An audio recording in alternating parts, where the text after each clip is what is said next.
हाँ, क्वेश्चन है a bullet weighing 10 grams is fired with a velocity. A bullet weighing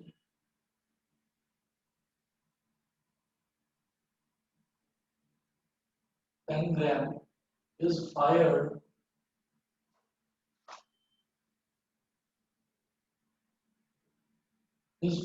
with a velocity of 800 meter per second. A bullet weighing 10 grams is fired with a velocity of 800 meter per second after passing through a mud wall. Full stop. After passing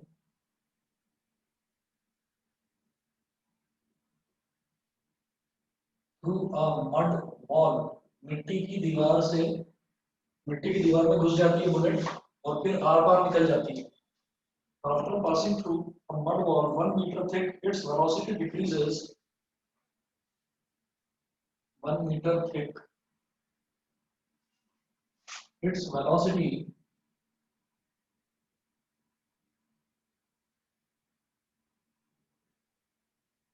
decreases to 100 meter per second.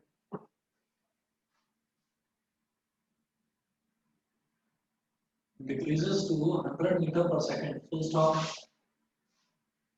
Find the average resistance offered by the mud wall. Find the average resistance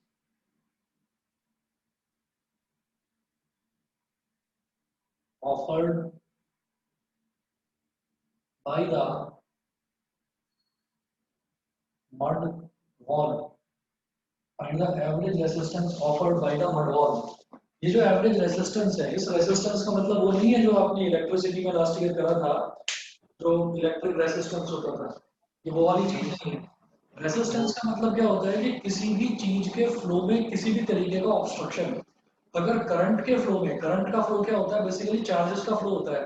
अगर charges के flow में किसी भी तरीके का रुकावट पैदा होती है, ऑब्स्ट्रक्शन आता है, तो उसको हम बोल देते थे वहां पर इलेक्ट्रिकल रेजिस्टेंस. इसी तरीके से यहाँ पर मोशन है एक बुलेट का.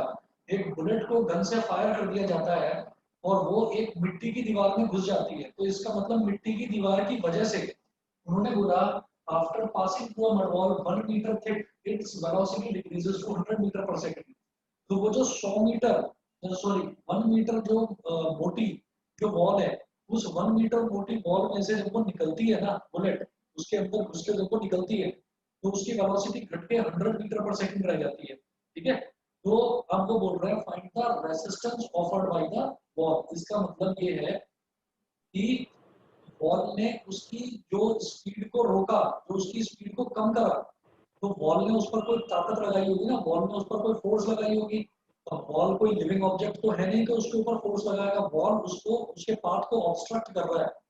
तो जब यहाँ पर मोशन में रेजिस्टेंस की बात करी जाती है तो इसका मतलब फोर्स पूछा जा रहा है. ठीक है. तो जो वॉल है, वॉल के अंदर क्योंकि मिट्टी भरी हुई है, मिट्टी की वॉल है, तो वो एक रेजिस्टेंस फोर्स ऑफर करती है. तो वो रेजिस्टेंस का मतलब रेजिस्टेंस फोर्स आपसे पूछा जा रहा है. बताइए समझ में आ गया कि पूछा क्या जा रहा है इस क्वेश्चन में. ये समझ में आ गया ना यस क्वेश्चन. सर, फोर्स से जा रहा है या वो जो वॉल बुलेट पे वर्क डन कर रहा है वो फोर्स? जो वॉल है ना, जो वॉल है वो उसको रोक रही है, यानी कि वॉल उस पर एक फोर्स लगा रही है. ठीक, तभी तो उसकी वेलोसिटी घट के 800 से घट के 100 मीटर रह गई, 100 मीटर पर सेकंड. तो वो पूछ रहे हैं कि आप find the average resistance offered by the mud wall. ये जो मिट्टी की जो दीवार है जो 1 मीटर मोटी है, उस 1 मीटर डिस्टेंस को बुलेट ने ट्रेवल करा. देखिए ऐसे होगा, आप देखिएगा यहाँ पर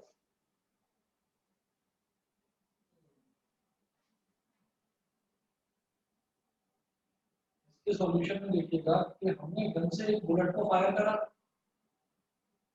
ये बुलेट है मान लीजिए, अब ये बुलेट ऐसे जाती है और यहाँ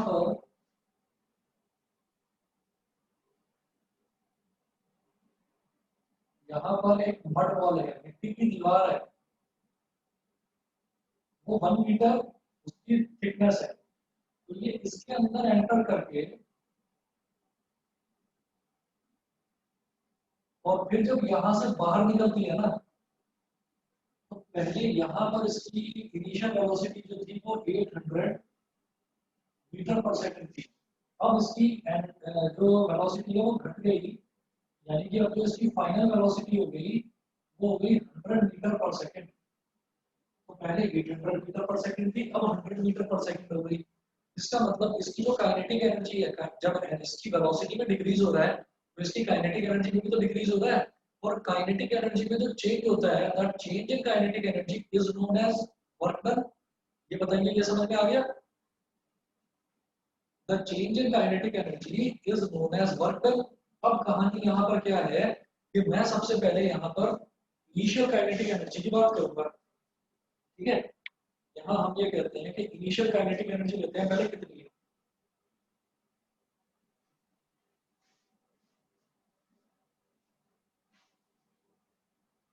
मैं वर्क एनर्जी थ्योरम लगाऊंगा यहाँ पर। Initial kinetic energy, initial kinetic energy कितनी हो गई? क्या बोलते हैं इसको? के आई। तो के आई हो जाएगा हाफ एम यू स्क्वायर। देखिए जी, हाफ एम यू स्क्वायर, तो मास कितना है इसका बुलेट का? 10 ग्राम। तो 10 अपॉन 1000। क्यों? क्योंकि ग्राम हमारी स्टैंडर्ड यूनिट नहीं है, उसको किलोग्राम में कन्वर्ट करेंगे। किलोग्राम में कैसे कन्वर्ट करेंगे? ग्राम को 1000 से डिवाइड करके। तो हाफ और मास कितना हो गया? 10 अपॉन 1000 इनटू इनिशियल वेलोसिटी कितनी है? 800 मीटर पर सेकंड। 800 का स्क्वायर, तो बिना जीरो से जीरो कट गया। ये हो गया 1 अपॉन 2 मल्टीप्लाइड बाई 1 अपॉन 100। और 8 का स्क्वायर होता है 64, और दो जीरो है, स्क्वायर कर रहे हैं तो चार जीरो लग जाएंगे। 1 2 3 4, दो जीरो से दो जीरो कैंसिल आउट हो गए। ये कितना आ गया? 3200 जूल। यहाँ तक बताइए, क्लियर है? इनिशियल काइनेटिक एनर्जी आ गई। बताओ, समझ क्लियर है? Yes sir. ठीक है, फिर निकालना final kinetic energy. Final kinetic energy को हम बोलेंगे केएफ। ये हो जाएगा half MV square is equal to 1 upon 2। Mass कितना है? मास तो वही है 10, तो 10 अपॉन 1000। और अब फाइनल वेलोसिटी कितनी हो गई? फाइनल वेलोसिटी हो गई इसकी 100। तो 100 का स्क्वायर, एक जीरो से एक जीरो कट गया। 1 upon 2 into 1 upon 100 multiply by 1 के आगे चार जीरो लगा दीजिए। दो जीरो से दो जीरो कट गया, एंड 250 का 100 कितना हो गया? जो फाइनल काइनेटिक एनर्जी है वो तो रहेगी 50 जूल। ठीक है, अब इसके बाद हम ये कहेंगे कि ये मेरे पास हो गई फाइनल काइनेटिक एनर्जी, ये हो गई इनिशियल काइनेटिक एनर्जी। अब जो ये वॉल है, ये वॉल वर्क डन कर रही है दूसरी डायरेक्शन में, है ना? फोर्स लगा रही है दूसरी डायरेक्शन में, तभी तो वो रुक रही है बुलेट चलती हुई। अगर वो सेम डायरेक्शन में वर्क डन करने लगे तो बुलेट की फोर्स को, बुलेट की वेलोसिटी को वो और बढ़ा देगी। बुलेट की वेलोसिटी 800 थी, वो घटकर 100 मीटर पर सेकंड हो गई। इसका मतलब उस पर जो बुलेट पर फोर्स लग रही है वो रेसिस्टेंस फोर्स है। Resistance force is always in the opposite direction. Opposite direction में फोर्स लगाई जा रही है, तभी तो वो रुक रही है। अब देखिएगा, ये 50 जूल हो गया, ये 3200 जूल हो गया। मैं ये कहूंगा भाई, work energy theorem, by work energy theorem, work done is equal to change in kinetic energy। Work done क्या होता है? Force into displacement. Change in kinetic energy क्या हो गया? Final kinetic energy minus initial kinetic energy. Force into displacement कितना होता है? कितनी दूरी चलने पर, इस 1 मीटर के दौरान ही तो इसकी स्पीड घटी है, नहीं तो स्पीड नहीं घटती। ठीक है, तो इस 1 मीटर के दौरान इसकी स्पीड इतनी कम हो गई, कितनी? 800 से 100 रह गई। यानी कि डिस्प्लेसमेंट में सिर्फ 1 मीटर होगा, क्योंकि 1 मीटर में ही वेलोसिटी कम हुई है, नहीं तो कम नहीं हो रही थी। ये हो गया F into 1 is equal to KF minus KI। KF कितना? 50 minus 3200।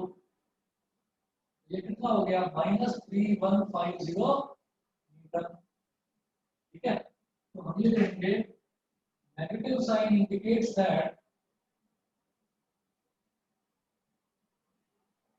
indicates that the wall is providing resistance force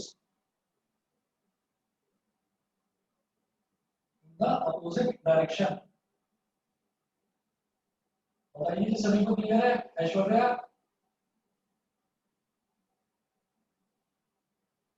yes sir clear है। अनुष्का, यस सर क्लियर है। ठीक है, ईशान, यस सर क्लियर है। ठीक है जी। अगला देखते हैं, एक और क्वेश्चन है, ये भी एनसीईआरटी का है। तो ध्यान रखिएगा, जितने भी हम डेरिवेशन करा रहे हैं, डेरिवेशन आपको समझा भी रहा हूँ और आपको नोट्स भी मैं इसके भेज ही रहा हूँ। इसके नोट्स अभी मैंने भेजे नहीं है, वर्क एनर्जी एंड पावर के अभी भेज दूंगा आपको कुछ दिन में, 1-2 दिन में नोट्स आ जाएंगे आपको इसके पास। अब जरा देखिएगा कि इसमें जितने भी नोट्स हैं वो तो सब लर्न करके चलिएगा, लेकिन एनसीईआरटी के न्यूमेरिकल्स मत छोड़ना। एनसीईआरटी के न्यूमेरिकल सबसे ज्यादा पूछते हैं टीचर्स उसमें 11th क्लास में। तो मैं एनसीईआरटी का ही करा रहा हूँ, एक और न्यूमेरिकल है, देखिएगा। ये बिठा रहा हूँ यहाँ से क्वेश्चन, ये समझ में आ गया कनिष्का? Yes sir. ओके, अब देखिएगा इसमें नेक्स्ट हमारा क्वेश्चन है, in a ballistic demonstration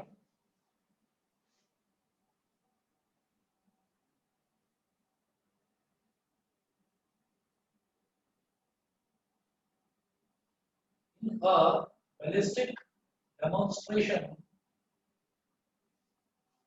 a ballistic demonstration comma, a police officer fires a bullet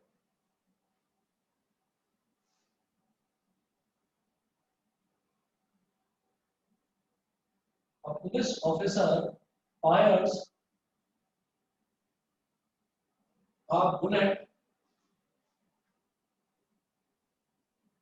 of mass 50 gram with a speed of bullet of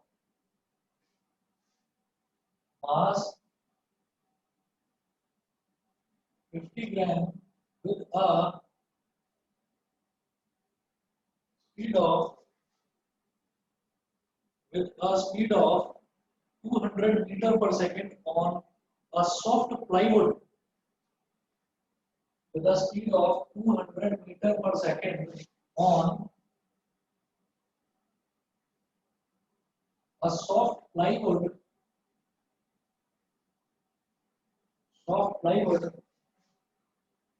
of thickness 2 centimeter. Soft plywood of thickness 2 centimeter. Full stop. The bullet emerges with only 10% of its initial kinetic energy.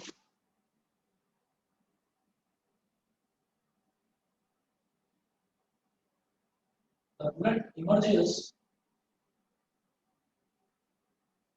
with only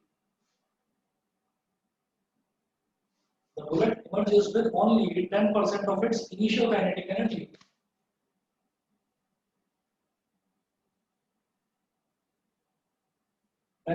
of its initial kinetic energy. Full stop.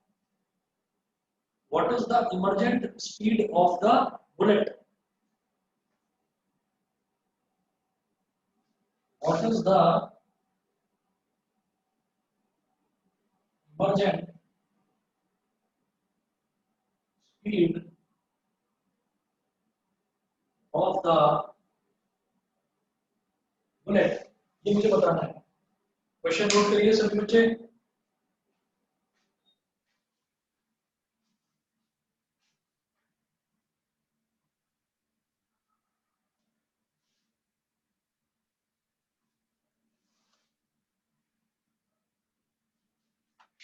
और हुआ exams अभी हो रहे हैं या खत्म हो गए, फिनिश हो गए? चल रहे हैं या फिनिश हो गए? सर कल लास्ट था, खत्म हो गए। अच्छा, सही हो गए? हाँ सर। ओके,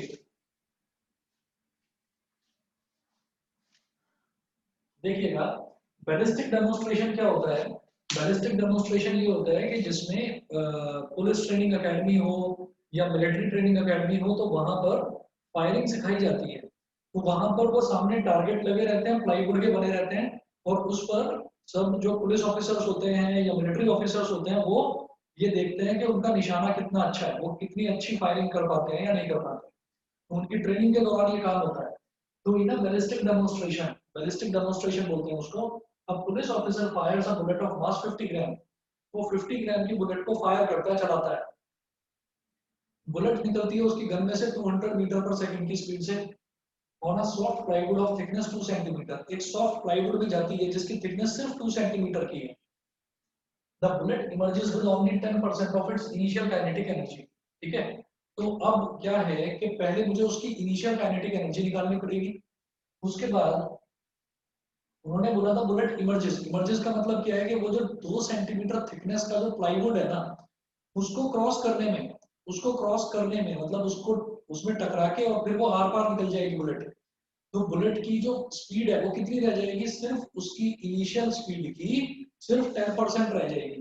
ठीक है, सॉरी, जो उसकी काइनेटिक एनर्जी है वो उसकी ओरिजिनल काइनेटिक एनर्जी की, इनिशियल काइनेटिक एनर्जी की 10% रह जाएगी। तो पहले मैं इसकी इनिशियल काइनेटिक एनर्जी निकालता हूँ, देखिएगा।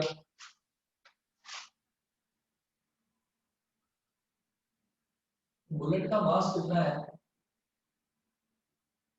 50 ग्राम। कन्वर्ट करो 50 अपॉन 1000 यानी कि 5 अपॉन 100 किलोग्राम। ये तो हो गया बुलेट का मास। उसके बाद स्पीड कितनी है, 200 मीटर पर सेकंड। तो यू हो जाएगा 200 मीटर पर सेकंड, ये इनिशियल वेलोसिटी दे दी इसकी। ठीक है, फिर प्लाईवुड की जो थिकनेस है वो दे रखी है 2 सेंटीमीटर, यानी कि ये जो डिस्टेंस है ये दे रखा है 2 सेंटीमीटर। 2 सेंटीमीटर का मतलब 2 अपॉन 100 मीटर, ये डिस्टेंस हो गया कि इतने डिस्टेंस में उसकी वेलोसिटी जो है वो कम हो जा रही है। ठीक है, तो हम देखिएगा क्या करेंगे। सबसे पहले आप ये देखिए, मास है मेरे पास और इनिशियल वेलोसिटी है, तो मैं इसकी इनिशियल काइनेटिक एनर्जी निकाल दूंगा। इनिशियल काइनेटिक एनर्जी ये हो गया K I. K I is equal to half M U square 1/2 into mass कितना है 5/100 मल्टीप्लाई बाई ये कितना है, यू कितना है, यू है 200 मीटर पर सेकेंड। 200 का स्क्वायर, तो ये हो गया 1/2 मल्टीप्लाइड बाई 5/100। 2 का स्क्वायर हो गया 4। ये डबल जीरो है, इसका स्क्वायर है, तो यानी कि जो 2 जीरो है वो एक बार और आ जाएंगे, मतलब 4 हो जाएंगे। 1 2 3 हाँ 4। आंसर क्या है? आंसर बताता हूँ, तुम बताओ तुम्हारा कितना है आंसर। -900। कितना, -900। यार इसमें तो प्रॉपर आंसर दे रखा है, 63.2 मीटर पर सेकंड दे रखा है आंसर। अच्छा सॉरी। कैलकुलेट करके देखो एक बार। देखिए, अब ये 2 जीरो से 2 जीरो कैंसिल आउट हो गए, और 2 2 का 4, 200 कितना हो गया। इनिशियल काइनेटिक एनर्जी हो गई 1000 जूल। अब उन्होंने बोला कि जब वो उसके अंदर प्लाईवुड के अंदर चली जाती है ना बुलेट, तो जाने के बाद में जब वो इमर्ज आउट करती है, इमर्ज मतलब जब उसमें से बाहर निकलती है, दूसरी साइड से बाहर निकलती है, तो कितनी रह जाती है उसकी final kinetic energy, 10% of initial kinetic energy. तो एज पर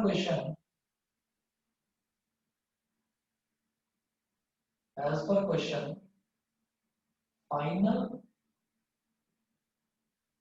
काइनेटिक एनर्जी ये होती है K F is equal to half M V square is equal to 10% of K I.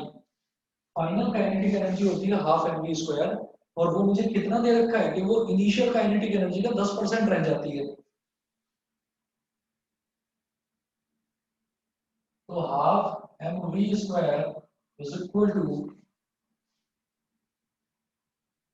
10% of 1000 1/2। मास कितना है बुलेट का? मास तो चेंज नहीं होगा, मास तो वही रहेगा 5/100।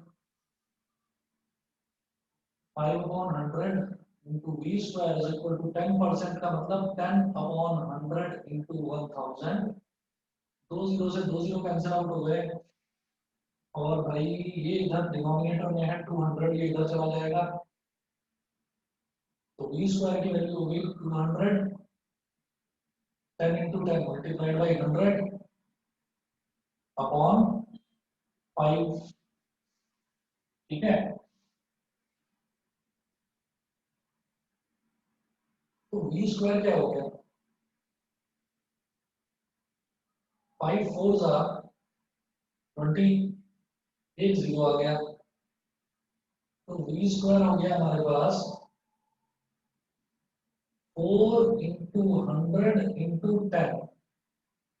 4 into 100 into 10। आप कहोगे ये 1000 क्यों लिख देता हूँ इसको, मैंने 100 को अलग क्यों लिखा? क्योंकि मैं जानता हूँ 4 का स्क्वायर रूट हो जाएगा 2, 100 का स्क्वायर रूट हो जाएगा 10, वो अकेला 10 बचेगा बस यहाँ पर, और मुझे ये वेलोसिटी ही निकालनी है। 4 का हो गया 2 और इसका हो गया 10 और अंडर रूट 10, तो v की वैल्यू कितनी आ रही है? 20 अंडर रूट 10। अब अंडर रूट 10 की वैल्यू बताना भाई कितना है, कैलकुलेटर से ही करके बता दो, टाइम खराब नहीं करते, बताता हूँ देखकर।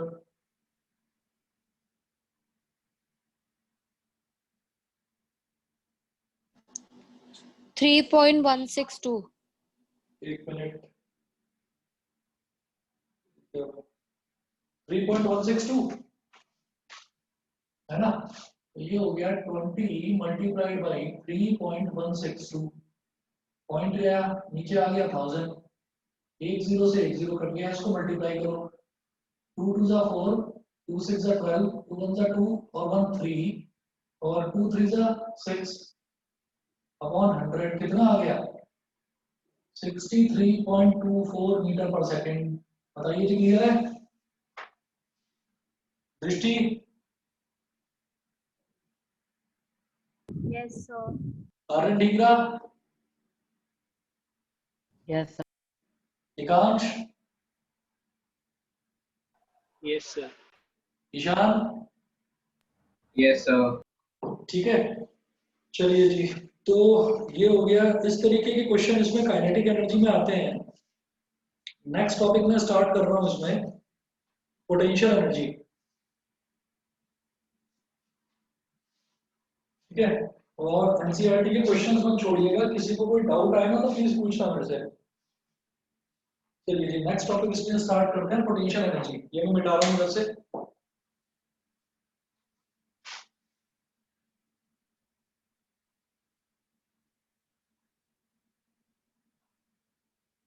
आदित्य समझ में आ रहा है ना?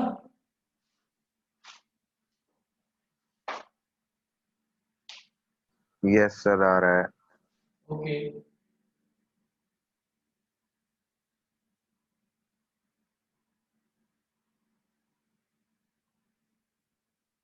नेक्स्ट टॉपिक है पोटेंशियल एनर्जी। पोटेंशियल एनर्जी हम जानते हैं क्या होता है। Potential energy is the energy stored in a body or a system by virtue of its position in a field of force or by its configuration. मतलब किसी किसी की कॉन्फ़िगरेशन ही कुछ ऐसी होती है। फॉर एग्जांपल मैंने ये बात करी कि एक न्यूक्लियर रिएक्टर है और उसमें न्यूक्लियर एक्सप्लोजन होने वाला है, उसमें न्यूक्लियर एक्सप्लोजन होने वाला है, हालांकि बड़ा खतरनाक एग्जांपल है। एक न्यूक्लियर रिएक्टर में न्यूक्लियर एक्सप्लोजन होने वाला है, तो इसका मतलब क्या है कि न्यूक्लियस के अंदर बहुत सारी एनर्जी स्टोर्ड है, वो कभी भी फट सकता है। वो कभी भी फट सकता है तो क्या होगा? एनर्जी रिलीज होगी, है ना? तो हम ये कहेंगे कि इनिशियली अगर किसी भी ऑब्जेक्ट के अंदर एनर्जी स्टोर्ड है, फॉर एग्जांपल कि मान लीजिए यहाँ मैं यहाँ पर खड़ा हूँ, अंदर एक डोर लगा हुआ है और मैंने डोर पर फोर्स लगा रखी है, ठीक है, और डोर बाहर की तरफ खुलता है। मैंने डोर पर फोर्स लगा रखी है लेकिन बाहर से किसी ने इसको लॉक कर रखा है। अभी बाहर से कोई अचानक उसको खोल दे, डोर को खोल दे, तो मैं जाऊंगा ना दौड़ते हुए एकदम बाहर। क्यों?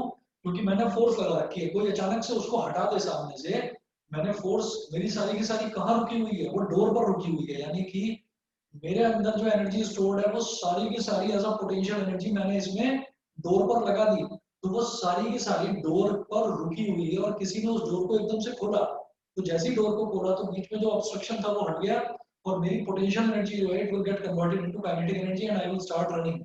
ये समझ में आ गया आपको? बताइए। और ऐसा ही एग्जांपल अपने इसका भी लिया था कि कोई भी जो बॉडी है, कोई भी बॉडी है, जैसे मान लीजिए एरो और बो का एग्जांपल लिया था, तो बो क्या होता है? धनुष। एरो होता है जो उसमें लगाते हैं बाण, है ना? तो आपने जो धनुष है, धनुष में आपने लगाया बाण को और आपने ऐसे खींच लिया उसको, तो जो उसकी स्ट्रिंग है, उसकी स्ट्रिंग की ये टेंडेंसी होती है कि वो वापस अपनी ओरिजिनल पोजीशन में आना चाहती है। तो जो आपने एरो को खींच रखा है पीछे, तो उस एरो के अंदर पोटेंशियल एनर्जी स्टोर्ड अप हो गई। अब जैसे ही आप उसको रिलीज करोगे तो potential energy will get converted into kinetic energy. ठीक है? इसी तरीके से मैं एक एग्जांपल लेता हूं कि जैसे मान लीजिए एक बिल्डिंग है,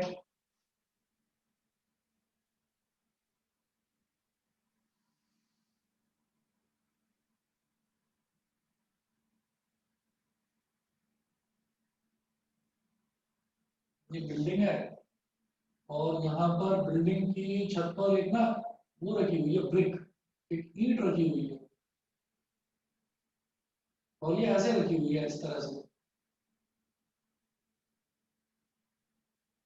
बिल्डिंग की छत पर ये ईंट रखी हुई है और अब अर्श में रखी हुई है यहाँ पर ये ब्रिक जो है, और अर्श को एकदम से ये होता है कि मैं ना कुछ करके देखता हूँ, कुछ खुराफात करके देखता हूँ कि इसको गिराता हूँ ऊपर से नीचे। तो क्या है कि उसको ज्यादा ताकत लगाने की जरूरत नहीं पड़ेगी, हल्का सा इशारा करना है बस। क्यों? क्योंकि ये इतनी ज्यादा हाइट पर है, तो अब इसके ऊपर ग्रेविटी एक्ट कर रही है, अर्थ जो ग्रेविटी लगा रही है वो इसके ऊपर एक्ट कर रही है। तो अब क्या करना पड़ेगा आपको? यहाँ पर हल्का सा बस इशारा करना है, हल्का सा इसको डिस्प्लेस कर देना है और इसके अंदर बिकॉज ऑफ दिस ग्रेविटी, क्योंकि आप इसको धीरे धीरे, या तो आप सीढ़ियों से गए हैं या फिर आप लिफ्ट से गए हैं, मतलब आपने क्या करा है, आपने एनर्जी इसके अंदर स्टोर करी है। कैसे? धीरे धीरे धीरे धीरे धीरे धीरे इसको ऊंचाई पर पहुंचाया। तो ऊंचाई पर पहुंचाया है, ऊंचाई पर पहुंचाने के लिए कोई ना कोई ताकत तो लगाई है ना। या तो आप चले हो तो आपने ताकत लगाई है, आपने एनर्जी दी है, और या फिर लिफ्ट चली है तो लिफ्ट ने अपनी एनर्जी इसको दी है। तो एनर्जी एक फॉर्म से दूसरे फॉर्म में ट्रांसफॉर्म हो गई और इसके अंदर स्टोर हो गई as a potential energy. Potential का मतलब इसके अंदर बड़ी ताकत है अभी, और ये अगर मोशन में आ गई तो बहुत ज्यादा नुकसान कर सकती है। तो आपको बस यहाँ से हल्का सा इशारा करना है, इट विल फॉल डाउन। ठीक है? तो जब हम बोलेंगे कि ये जो बॉडी है, ये बॉडी यहाँ पर ऊपर है, ये ब्रिक है, ये कितनी ऊंचाई पर है? मान लीजिए ये हाइट है h, आपने इसको नीचे गिरा दिया, अब ये नीचे गिर रही है, यहां से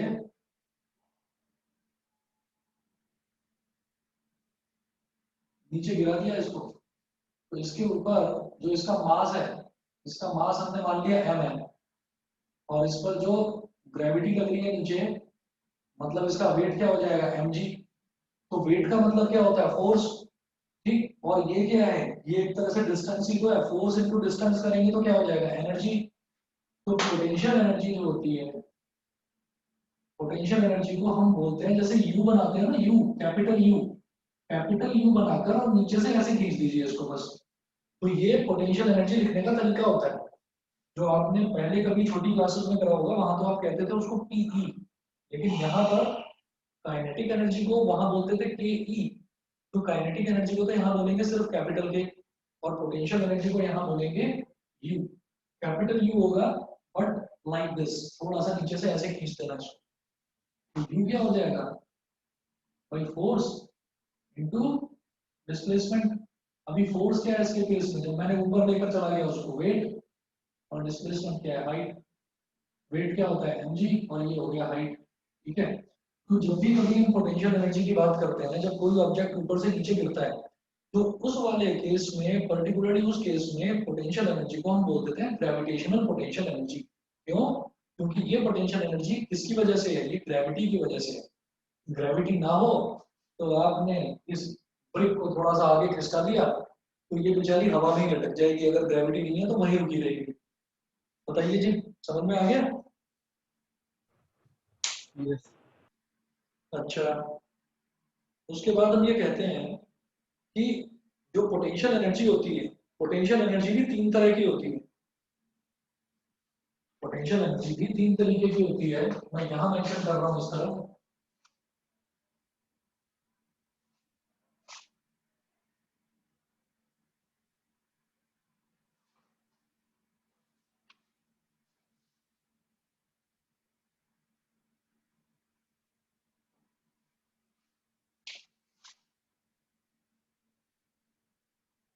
Potential energy is of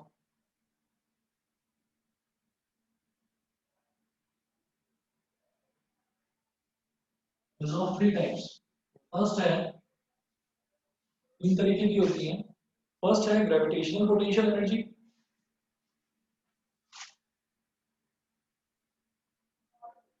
first है ग्रेविटेशनल पोटेंशियल एनर्जी, वो तो ये है U is equal to mgh। मैं सिंपली PE लिख रहा हूँ, ग्रेविटेशनल पोटेंशियल एनर्जी। दूसरी होती है elastic potential energy. Elastic potential energy जैसा कि हमने एरो और बो के एग्जांपल में देखा था। और थर्ड होती है इलेक्ट्रोस्टैटिक पोटेंशियल एनर्जी। तीन तरीके की होती है। Gravitational potential energy is because of the gravitational pull of earth. Elastic potential energy ये किसकी वजह से होती है, किसी भी स्ट्रिंग की इलास्टिसिटी की वजह से। तो इसकी मैं डेफिनेशन आपको बता देता हूँ। डेफिनेशन देखिएगा, gravitational potential energy is the potential energy associated with the state of separation of two bodies which attract one another through the gravitational force। ये तो gravitational force वाली हो गई। Elastic potential energy is the energy associated with the state of compression or extension of an elastic or spring-like object। ठीक है, elastic और spring like object, इसका मतलब क्या है कि जैसे कोई स्प्रिंग के जैसा ऑब्जेक्ट है, मान लीजिए हमने कहा कि कोई ऐसी चीज है जिसको मैं कंप्रेस करता हूँ और कंप्रेस करने के बाद उसकी प्रॉपर्टी है वो ऐसे इलोंगेट हो जाती है जैसे ही हम उस पर से अपना हाथ हटाते हैं या फोर्स हटाते हैं। तो इसको हम बोलेंगे इलास्टिक पोटेंशियल एनर्जी। कि आपने एक स्प्रिंग को दबाया तो जैसे ही आप उसको छोड़ेंगे इट विल बाउंस बैक। ठीक है, तो वो जो बाउंस बैक करेगी वो क्यों करेगी, क्योंकि उसके अंदर एक इलास्टिक पोटेंशियल एनर्जी स्टोर हो गई। फिर आपने वही चीज ली कि इलास्टिक स्ट्रिंग है उसका, एरो बो का, तो आपने उसको इस तरीके से खींचा पीछे, और जैसे ही आपने उसको पीछे खींचा तो पीछे खींचने के बाद क्योंकि उसमें जो स्ट्रिंग थी वो इलास्टिक थी, वो इलास्टिक प्रॉपर्टी थी उसकी, तो वो वापस अपनी ओरिजिनल पोजीशन में आएगी and it will push the arrow in the forward direction. तो ये हो गई इलास्टिक पोटेंशियल एनर्जी। और तीसरी है electrostatic potential energy. Electrostatic potential energy क्या होती है वो सुनिएगा। It is the energy due to the interaction between two electric charges। ठीक, जब दो इलेक्ट्रिक चार्जेस आपस में इंटरेक्ट करते हैं, जैसे पॉजिटिव चार्ज हो गया और दूसरा पॉजिटिव चार्ज हो गया, तो वो क्या करेंगे, दोनों जो पॉजिटिव चार्जेस हैं वो एक दूसरे को रिपेल करेंगे। तो रिपेल करेंगे ना किसी एनर्जी से, that energy is known as electrostatic potential energy. एक पॉजिटिव चार्ज है, एक नेगेटिव चार्ज है, तो पॉजिटिव और नेगेटिव दोनों एक दूसरे को एक तरफ अट्रैक्ट करेंगे, तो जो वो अट्रैक्ट करेंगे वो जो एनर्जी होगी उसको बोलेंगे इलेक्ट्रोस्टैटिक पोटेंशियल एनर्जी। तीनों टाइप की पोटेंशियल एनर्जीज क्लियर है, बताइए। पोटेंशियल एनर्जी क्लियर है तीनों टाइप की, बताइए सभी को। Yes sir. Yes. Vinayak clear है? जी सर जी। ओके, बस मुझे 2 मिनट का टाइम दीजिए ना जरा पानी। सर। ओके, बस 2 मिनट का टाइम दीजिए, पानी पी लो, फिर करता हूँ कंटिन्यू।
तो देखिएगा, ये जो वर्क एनर्जी एंड पावर वाला चैप्टर था, ये वाला चैप्टर आप लोगों ने 9th क्लास में भी करा होगा, और इस चैप्टर में आपने ये देखा होगा कि जो एनर्जी है ना, एनर्जी का जो जनरली जो नेचर होता है एनर्जी का, वो होता है कंजर्वेटिव नेचर। कंजर्वेटिव नेचर का मतलब क्या है कि energy can neither be created nor destroyed, it can be transformed from one form to another form. इसका मतलब क्या है कि मतलब अगर मान लीजिए हम ये देखें कि पोटेंशियल एनर्जी की अगर हम बात करें, तो पोटेंशियल एनर्जी मान लो कहीं पर मैक्सिमम है, तो वहां पर काइनेटिक एनर्जी जीरो होगी। फिर धीरे धीरे क्या होता है, जब बॉडी मोशन में आ जाती है तो उसकी पोटेंशियल एनर्जी रिड्यूस होती जाती है और काइनेटिक एनर्जी बढ़ती जाती है। तो वो इस रेशो में रिड्यूस होती है पोटेंशियल एनर्जी, और इस रेशो में काइनेटिक एनर्जी बढ़ती है। ये दोनों का sum it is always a constant quantity. वो दोनों का जो सम होता है ना, पोटेंशियल और काइनेटिक का, वही टोटल एनर्जी होती है। तो वो टोटल एनर्जी हमेशा सेम रहती है। आप पूरे मोशन की बात करिए तो काइनेटिक, जो हमारी काइनेटिक और पोटेंशियल एनर्जी है, उनका सम हमेशा कांस्टेंट रहेगा, फिक्स रहेगा, and that will be equal to total energy of a body. अब देखिएगा, हम यहाँ पर सबसे पहले इस चीज को स्टडी करने के लिए कि जो एनर्जी होती है उसका नेचर कंजर्वेटिव होता है, सबसे पहले मैं ये देखूंगा कि कंजर्वेटिव फोर्स क्या होती है और नॉन कंजर्वेटिव फोर्स क्या होती है। तो नेक्स्ट जो टॉपिक है वो टॉपिक है कंजर्वेटिव फोर्स। कंजर्वेटिव फोर्स पता चल जाएगा तो कंजर्वेटिव नेचर क्या होता है एनर्जी का, वो भी बहुत आराम से समझ में आ जाएगा। देखिएगा,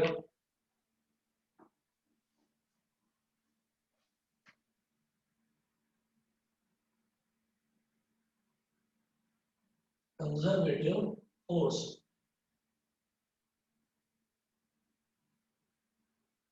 इसमें है a force is conservative if the work done by the force in displacing a particle from one point to another is independent of the path followed by the particle and depends only on the end points। ठीक है, तो मैं दो अलग अलग diagrams बनाकर conservative force समझाने की कोशिश करता हूँ। देखिए, हमने कहा कि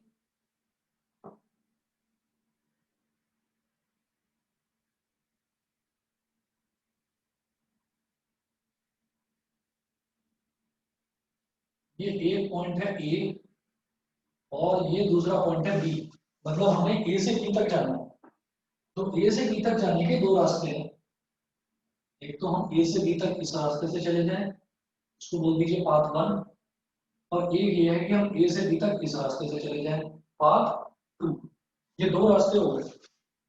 तो अब हम ये कहेंगे कि इसमें कंजर्वेटिव फोर्स में ये कहा गया कि force is conservative if the work done by the force in displacing a particle, if the work done by the force in displacing a particle from one point to another point is independent of the path taken and depends only on the end points, कि वो सिर्फ और सिर्फ end points पर depend करेगा।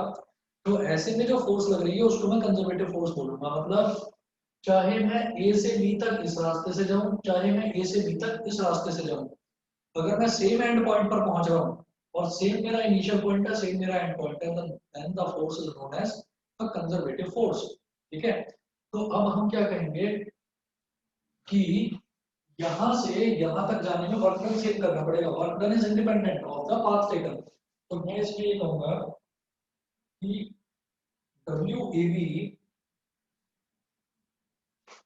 WAB मतलब work done from A to B, WAB along path 1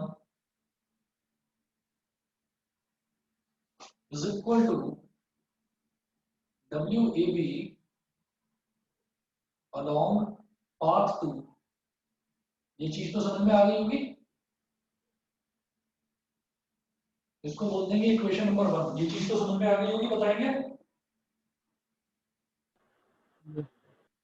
ठीक है, अच्छा अब एक दूसरा पाथ बनाते हैं।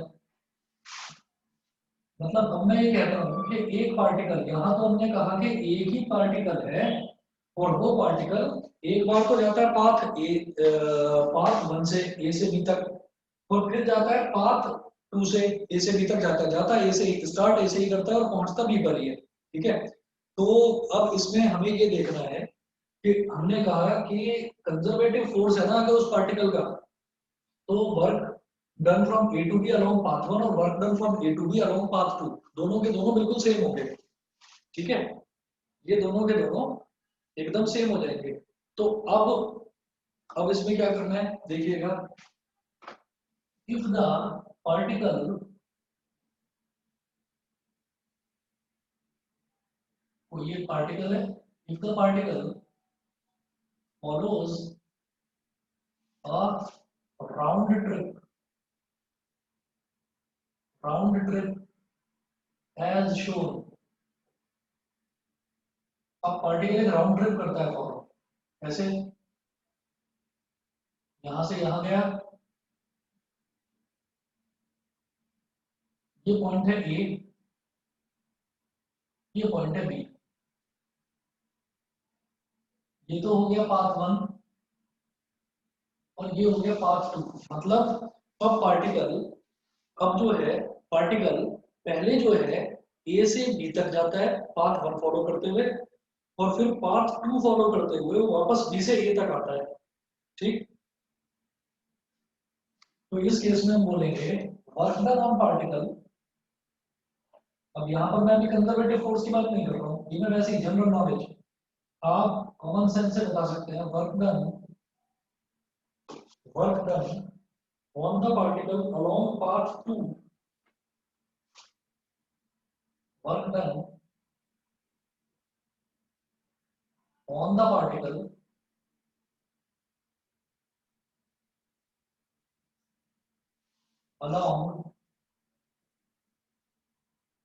along path 2 from A to B। आप समझ रहे हैं, फ्रॉम ए टू बी। आप कहोगे सर ए से बी थोड़ी चल रहा है, तो बी से ए आ रहा है ना, ठीक है मान लिया हमने, पर मैं इसको ए से बी लिख रहा हूँ। तो क्या ऐसा लिखा जा सकता है? हम ये कहेंगे बिल्कुल लिखा जा सकता है। जब पार्टिकल बी से ए तक आ रहा है लेकिन मैं उसको लिख रहा हूँ ए टू बी, तो क्या हो जाएगा, ये भाई नेगेटिव हो जाएगा, उल्टा हो गया। इसको मैं क्या बोलूंगा, minus of work done on the particle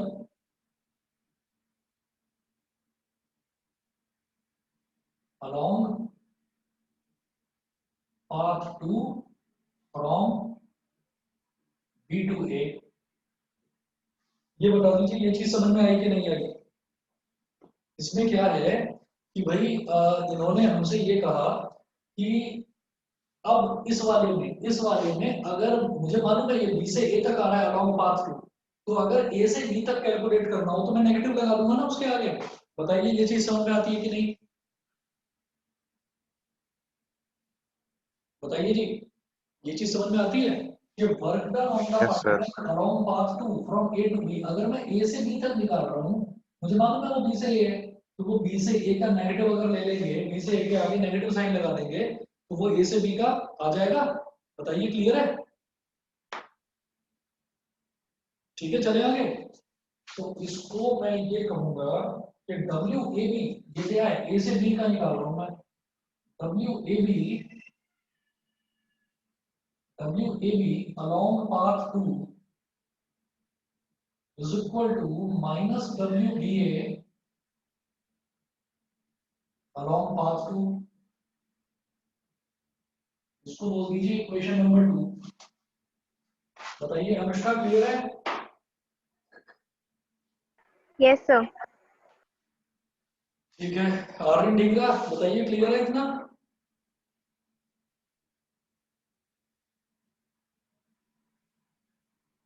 नहीं, चलिए जी आवाज नहीं आ रही है। तो W A B along path 2 आ गया minus W B A along path 2। अब क्या करो, इसको इक्वेशन 1 में सब्स्टिट्यूट कर दो।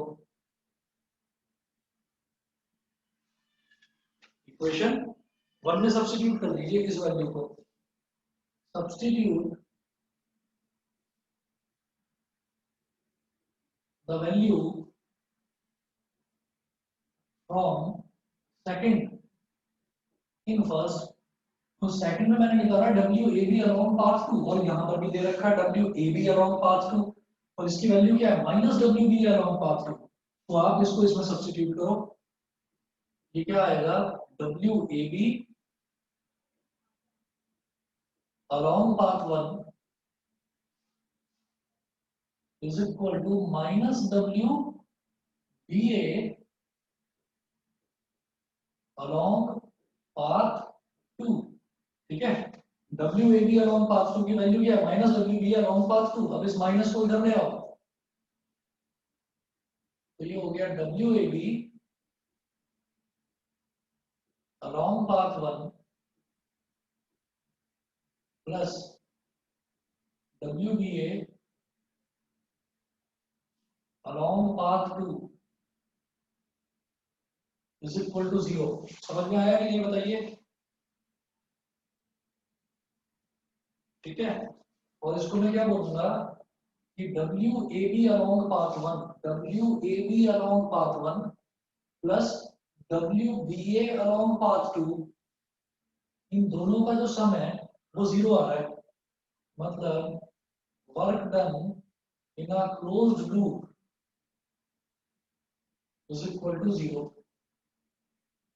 बताइए ये चीज समझ में आती है कि नहीं कि कंजर्वेटिव फोर्स वो होती है जिस फोर्स में कंजर्वेटिव फोर्स वो होती है जिसमें अगर मान लीजिए हम जिस पॉइंट से स्टार्ट करके और वापस उसी पॉइंट पर आते हैं तो हमारा टोटल वर्क डन 0 माना जाता है। समझ में आया कि नहीं, क्लियर है। दृष्टि बताइए क्लियर है। Yes sir. और आर्यन ढींगरा आवाज आ रही है बेटा। Yes sir. Ekansh Yes, sir. Clear है। Ishaan Yes, sir. तो इसका मतलब ये है कि अगर मैं किसी भी क्लोज पाथ में ट्रैवल करता हूँ, मैं एक्चुअली ट्रैवल नहीं कर रहा हूँ, पार्टिकल ट्रैवल कर रहा है, तो पार्टिकल पर अगर एक क्लोज पाथ में फोर्स लगाई जाती है तो क्लोज पाथ में work done in a close loop is always equal to 0 if the forces are conservative. Conservative force का मतलब ये है कि when the forces do not depend on the path taken but depend only on the initial and final points, ठीक है, then that type of force are known as conservative forces। और conservative forces की वजह से जो work done होता है it is always equal to 0। हाँ जी ढींगा जी बताइए। सर 0 कब होगी? 0 तब होगा, 0 तब होगा जब हम ये कहेंगे कि जिस पॉइंट से हमने स्टार्ट करा और वापस हम उसी पॉइंट पर आ गए। ठीक है, आप देखो ना क्या आया finally okay sir. W A B along path 1 W A B along path 1 plus W B A along path 2। ये पाथ 2 में डब्ल्यू बी ए, इन दोनों का सम कितना आ गया 0। तो इसको बोलेंगे work done in a closed loop is equal to 0। ये कब होता है व्हेन फोर्सेस आर कंजर्वेटिव। समझ गए सर यस। हाँ बताइए। तो वो नेट फोर्स 0 होगा ना, मतलब जो जितने भी फोर्सेस। Net work done. अच्छा।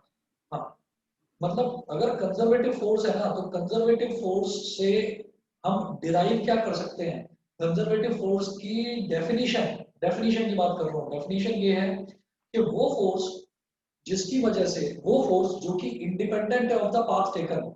आप एक पॉइंट से दूसरे पॉइंट पर जा रहे हैं तो अब आपके पाथ पर डिपेंड नहीं करती वो फोर्स आपकी सेम रहेगी। तो इसमें हम ये कहेंगे कि अगर इन कंजर्वेटिव फोर्सेस जो कि पाथ पर डिपेंड नहीं करती हैं, अगर उन कंजर्वेटिव फोर्सेस की वजह से हम एक क्लोज लूप में वर्क डन निकालें तो वर्क डन 0 हो जाए। बताइए समझ गए। Actually practically conservative force possible नहीं होती है क्योंकि कहीं ना कहीं फोर्स का लॉस जरूर होता है। भाई फ्रिक्शन में तो लॉस होगा ना फोर्स का। Force is consumed in overcoming friction. तो इसका मतलब फोर्स का वहां पर लॉस होता है। किसी भी पाथ ऐसा नहीं है, मान लीजिए इधर ए से बी तक पाथ जो है वो बिल्कुल स्मूथ है और बी से ए तक पाथ एकदम रफ है। ठीक है, तो ऐसा कैसे हो सकता है कि वो पाथ पर डिपेंड ही ना करे। पाथ पर तो डिपेंड करती है ना। बताइए जी समझ गए। सभी बच्चों को समझ में आ गया। यस। चलिए जी, अब इसके बाद हमारा principle of conservation of mechanical energy और आगे के टॉपिक्स नेक्स्ट क्लास में करेंगे जी। आज के लिए इतना ही। ठीक है।